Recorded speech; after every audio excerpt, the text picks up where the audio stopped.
Hello.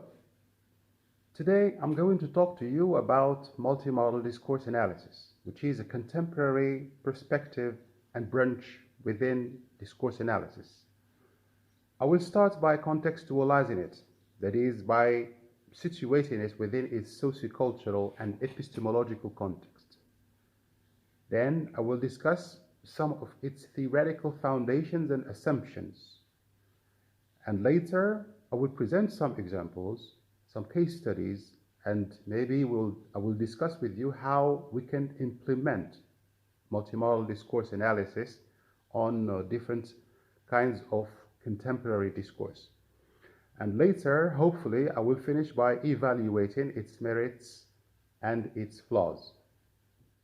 We know that we cannot dissociate discourse from its social and cultural context. We have learned and understood that discourse is a social practice that is shaped by the social and cultural environment that surrounds it. On the other hand, we have learned and understood also that discourse represents and expresses and mirrors the values and norms that constitute or that reign within a certain social and cultural context. We have also learned that discourse expresses the level of epistemology and the epistemological tendencies that reign within a certain socio-cultural and historical context.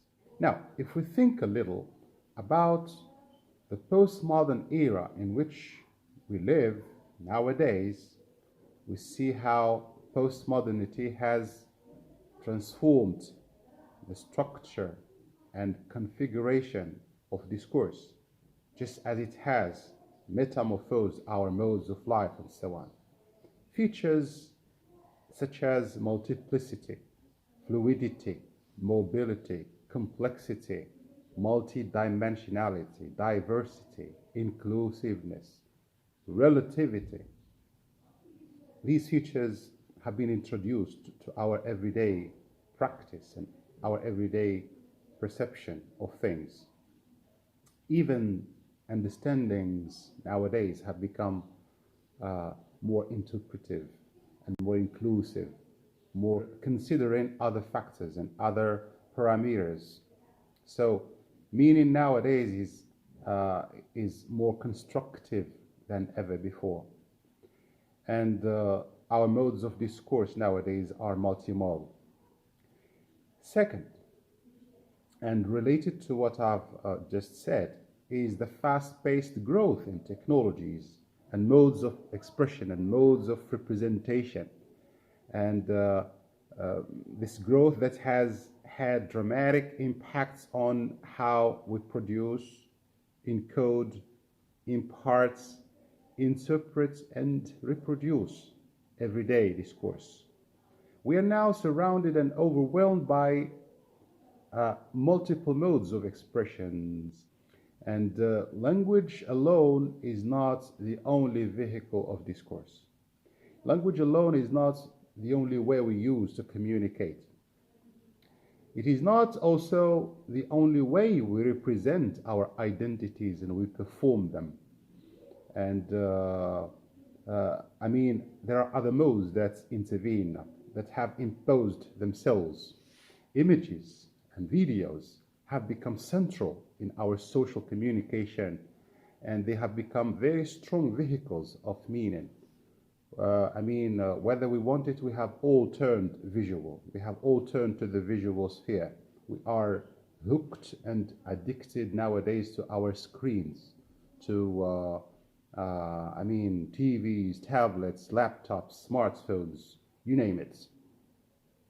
And it's unsurprising that nowadays even our very basic modes of learning and modes of perception have become, strongly reliant on them, on different screens. Notice that we speak, listen, read, and write through these screens and these gadgets. So, in brief, nowadays, discourse has become multiple. and it has been inclusive. It includes different layers, different modes, different signs, different symbols. And this is what invites, or this is what calls for a reconsideration of the way we understand discourse and the way we analyze discourse. So I think hence the merit of this approach or this perspective of discourse analysis, that is multimodal discourse analysis, it sheds light on maybe things that we didn't pay attention to because we were just engrossed in limiting discourse just to language and, sentence and the combination and coherence and text and oral and spoken. It's more than that. Discourse is more and much more than that. So this is the context that explains also the importance and the necessity to address discourse from another angle, from maybe a more holistic angle of vision. So what is a mode and what is multimodality? A mode is a term that allows us to get away from using language for everything. It's very important. A mode is a resource that helps us make meaning tangible, physical, and material. It is a resource that helps us make meaning visible, audible, touchable. Modes are socially produced and become cultural resources for making meaning. Examples of modes are texts, images, colors, sounds, music, lights, and others. Modes are not different expressions of the same discourse. Each mode has a discursive power and addresses a different aspect of perception, which is very important. Multimodality comes from multi-modes, different modes. So multimodality is a process, a systematic arrangement of different modes in order to convey a specific meaning or to lead to a certain social function or social action. Within one multimodal discourse genre, for example, linguistic, visual, auditory, digital, and other modes and features are put together in a certain coherent manner, in a certain pattern, in order to create effects on audiences. So multimodality conveys a meaning that is most of the time richer and more considerable than that conveyed by a single mode. It's very important to remember. So what does multimodal discourse analysis study? What is it and what does it study? Well, we understand that, as I have introduced, as I have said, multimodal discourse analysis is a modern approach to discourse analysis that considers discourse from a holistic perspective, from an inclusive view.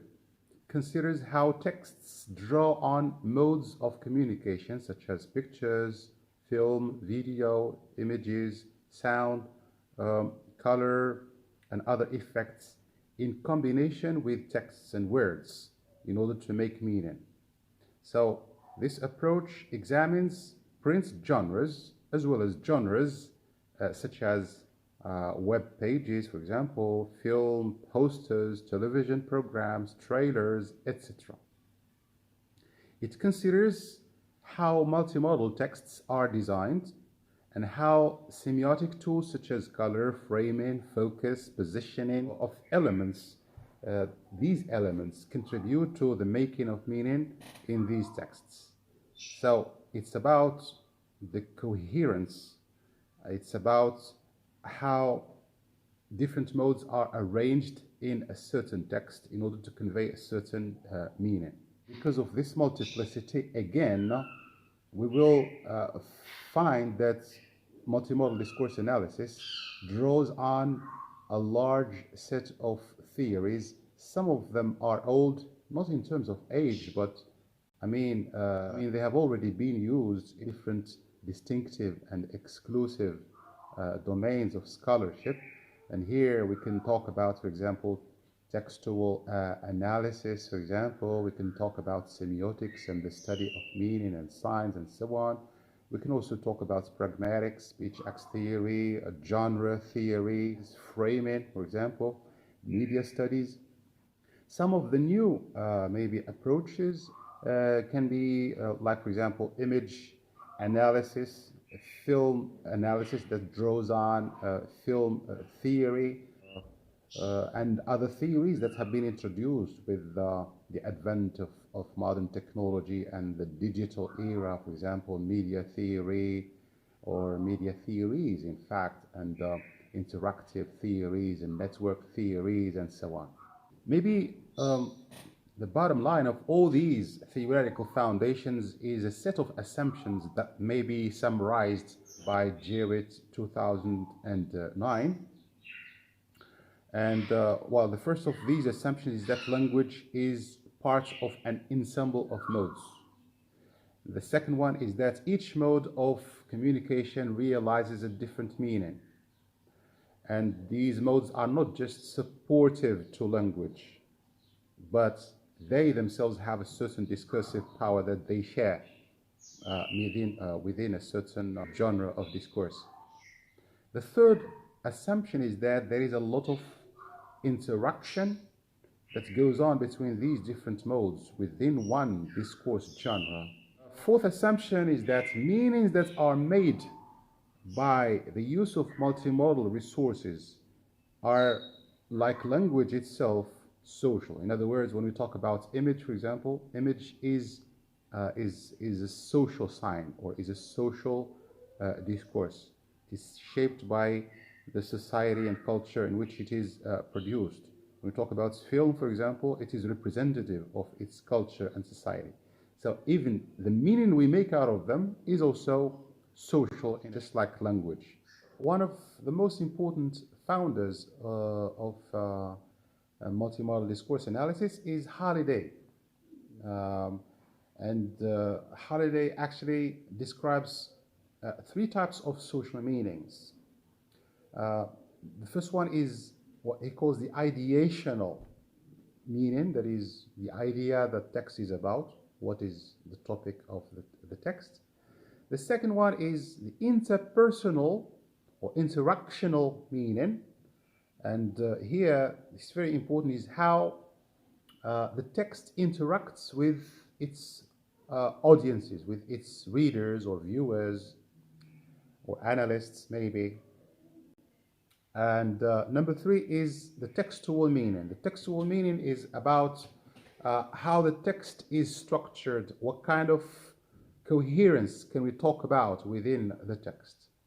Again, because of the centrality of the image for our contemporary society and for the perception of our contemporary society, image and image analysis have been given special attention within multimodal discourse analysis. Images can be seen as having a grammar of their own. For example, eye contact. Eye contact in image viewing is very important. It establishes social relationship between the image and its viewer. It also sets the mood, and it may also convey a certain demand or an offer, etc. The point of view, another aspect which is very important in image analysis, it can be horizontal. It denotes involvement and equal standing between, the figure in the image and the viewer. It can also be from a high angle that denotes superiority, or from a low angle that denotes certain humility and certain respect. Another aspect is that of the distance of shot. So distance is so important. Closeness is different from distance. both or even something in between, medium, for example, distance. These things or these levels and values may suggest degrees of focus and degrees of importance and degrees of intimacy, maybe degrees of involvement. Another aspect of image grammar is lighting. Lighting is so important because it suggests clarity. It also suggests, highlighting, highlighting a certain spot within the image frame and so on. Color is also very important. It reflects the mood, the symbolism, the iconicity of the image or of the color, for example. Red is different from blue, is different from green, because all these colors especially have certain cultural load. There is a cultural load within every color that is used in images. Background is another very important aspect that shows the environment, the general mood. Dusk, for example, the ocean, the busy streets. These are or denotes different general moods and different environments. Also, the foreground that indicates priority and salience of which spot of the image should be given more importance. Framing, again, is very important because it implies salience. When I say salience, I mean importance and prominence. What attributes, what features are to be highlighted, to be memorized in the brain of the viewer, of the reader. Now, let's try to implement some of this image grammar on a cover page of the Time magazine, in which you can see here the face, the bright face of Michelle Obama, maybe during the first weeks of Barack Obama's first presidency term. Now, look at this image and tell me what you can see. So, first of all, Michelle Obama looks straight at the camera, establishing eye contact with the reader. This is very important. Her face occupies the whole page, providing a closeness that is that also involves the reader, invites the reader. The image is well lit and it is in focus. As you can see, the shot is horizontal, suggesting that the reader is on the same level as the subject of the image. It is centrally placed on the page so as to be most eye-catching. It further occupies the whole page, if you notice, dominating it in a way that gives a particular weight to the image. The frame of the picture focuses on the face and the eyes. Remember that the eyes are mirrors of the soul. And of course, this is done without extravagance. And the lack of extravagance is also seen on the accessories and jewelries and even the makeup worn by Michelle Obama in this picture. And all these aspects have a certain message. Now, we come to the message. Look at the text. The text on the left bottom corner of the page. The meaning of Michelle. Pay attention here. It refers to the First Lady of the United States of America with her first name, Michelle, and which reinforces the factor of closeness, of simplicity, of humility in a certain sense, and hence sympathy, because this is what it intends to do. It is to draw the reader's attention to this emblematic figure that is so important and so simple at the same time, and it is maybe one of the most important invitations to read the article. It incites the reader to buy the magazine and go home and read it and see what is inside. As mentioned before, multimodal analysis draws also on pragmatics, Speech acts theory explains that any discourse is both an illocutionary act and a perlocutionary act. That is, it is an intended meaning. It is what the speech act is aiming to do, and on the other hand, it is also the effect it has on the audience. It is the effect it has on the thoughts and actions of people. Let's give an example. An advertisement, for example, may aim to persuade a person to buy a particular good or service. And this is what we call the illocutionary act of the advertisement. If the person is convinced by the advertisement and buys the product, this is the effect, and this is in fact the perlocutionary force of the advertisement. So here, pay attention. It is not just the words, it is not just the language of the advertisement that persuades the person to buy the product or the service. It is also through the mix, through the combination, through the coherence, through the cohesion, through the mechanisms that go on between different modes of meaning, different resources of meaning, that can include linguistic, visual, auditory, symbolic, etc., in order to convey these different levels of meaning as we mentioned before. Again, when we look at this picture or this text or this discourse, what can we deduce about its genre? What can we say about the different discursive modes and resources of meaning it combines, and how these modes and resources are arranged in the space of the text? Then we can deduce its illocutionary and perlocutionary acts. Well, first of all, notice with me that it is the overall design, the overall diversity of modes that helps us know its genre, and that is an advertisement. Second, we can see a combination of resources of meaning, like text. For example, parts of the text are in bold characters and situated immediately either above a picture or below it. You can see that. And we can see a juxtaposition of two images of the same person. On the left, she looks frowning, gloomy, exhausted, depressed, and worn out. Whereas on the right, the same person, the same woman looks shining, smiling, happy, and satisfied. And notice with me the eye contact. The eyes in the first picture, on the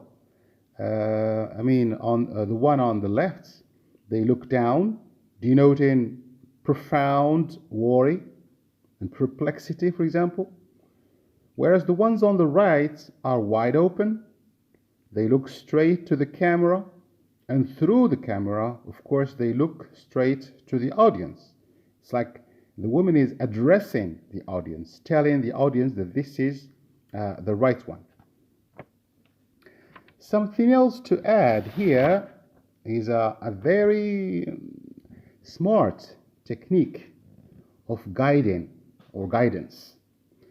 The use of some tools that guide us through our navigation of the page, telling us how to read it, how to move from a certain mode of discourse to another. Normally, English texts in general go from the left to the right and from the top to the bottom, and not the other way around. So normally we start reading the text, the discourse, the advertising text. Here we start reading it with the problem intentionally located on the left. And then we move to the right to the solution. So the problem is situated on the left, whereas the solution is on the right. And notice again that this juxtaposition is a very successful technique, in fact, used in advertising to call on audiences' rational appeal. That advertising works on a certain balance between emotional and rational appeal. And here we notice it so clearly. The picture or the text shows us the problem and gives us the solution. The solution, of course, is to buy the product, the advertised medicine. So, unsurprisingly, the product, that is the advertised medicine, here is buffering. And even the meaning of buffering tells us something about relaxing and soothing and calming down the headache and the pain and so on. So, the advertised product is located right under the image that portrays the solution, the happy face. So the illocutionary act here is, is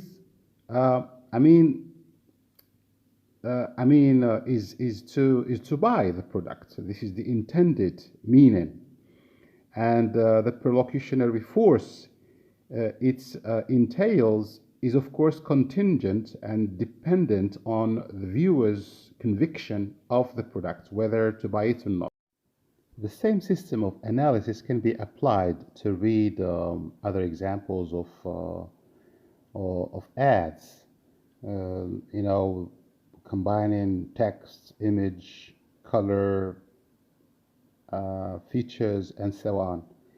And we can also analyze newspaper front pages using multimodal discourse analysis, paying attention to the layout, structure, to the navigation structure, and how images and headlines and text combine. The same can be done with, with magazine covers, and also, the arrangement and the combination and the coherence between text and image, and sometimes even some modification to the image. The same pattern of analysis can also be applied to film posters, and the combination of color, images, and special effects, and title and subtitle, and even maybe the theme of the movie. And all this is meant to promote the movie and invite audiences to go and see it. Other discursive genres with strong meaning density include caricatures, for example, and also even the memes that we exchange, on social media and so on. You can see that they are, rich in terms of meaning and discourse. And some of them are funny, some of them are, maybe satirical, and so on. So I hope that my lecture today has been beneficial for you, and it has added to your knowledge of discourse analysis. So until next time, goodbye.